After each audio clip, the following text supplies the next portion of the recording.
का हो काका, कहाँ जात हो? अब की चुनाव का का माहौल है? और ये बच्चा कहो बताई, हम तो चौराहे जात रहन चाय पिए। अच्छा अच्छा।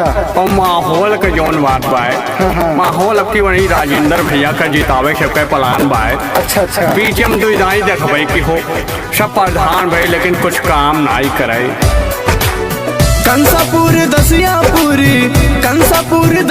पूरी को है चमकाना, राजेंद्र तिवारी को है, राजेंद्र तिवारी को है अब की जिताना, राजेंद्र तिवारी को है अब की जिताना, राजेंद्र तिवारी को है।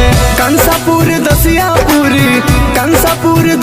पूरी को है चमकाना, राजेंद्र तिवारी को है अब की जिताना, राजेंद्र तिवारी को है अब की जिताना, राजेंद्र तिवारी को है। जवन काम राजेंद्र भैया कराइन रहा वका के वाद तक कराए नहीं पाए। वह अब की कंसापुर दसियापुर सब एक है। अब की वो नहीं के कन्फर्म सीट जानो, कहा तो सब है दौरत तो सब है कि काका हम निकला हन, लेकिन अंदरूनी बात यह है भाई बच्चा कि राजेंद्र भैया आपकी जीती हैं। कोर्ट कचहरी थाना तक पूरा ये काम कराते हैं, सबके सुख दुख में जा कर के पूरा हाथ बटाते हैं।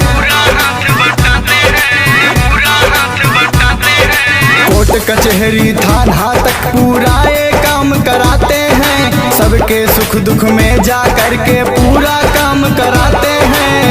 दादा दादी सबको बूथ पर है जाना, राजेंद्र तिवारी को है,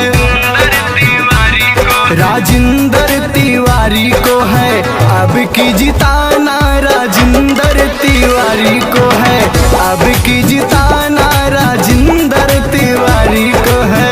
वो करे कि यह भाई भैया कि अपना तो वोट हमें लोग का दिए ही है और जहाँ तक हो सके उन्हीं राजेंद्र भैया को वोट दिवावे कोशिश करे है। ठीक चाचा, पूरा परिवार और हम जितना कोशिश करब कि राजेंद्र भैया को ताकि वह जीती है तब यह गाँव के कल्याण है, नहीं तो ऐसे जैसे डूबत है 10 साल से ऐसे डूबे। ठीक चाचा। दुखिया और गरीबों को देते हैं बड़ा सहारा हो, जहाँ भी जाओ वहाँ पे गूंजे तिवारी जी का नारा हो।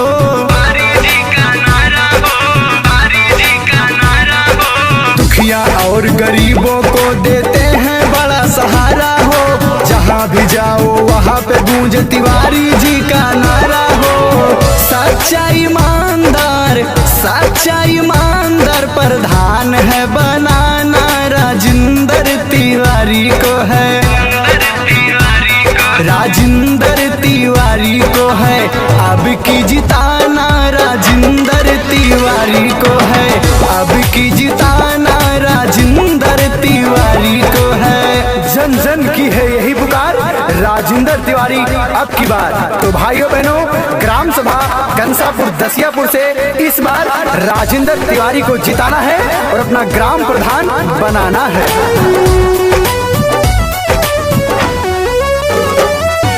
जवन केहू किया नहीं ये करके दिखाएंगे, कौनो परेशानी आई दौड़ा चला आएंगे।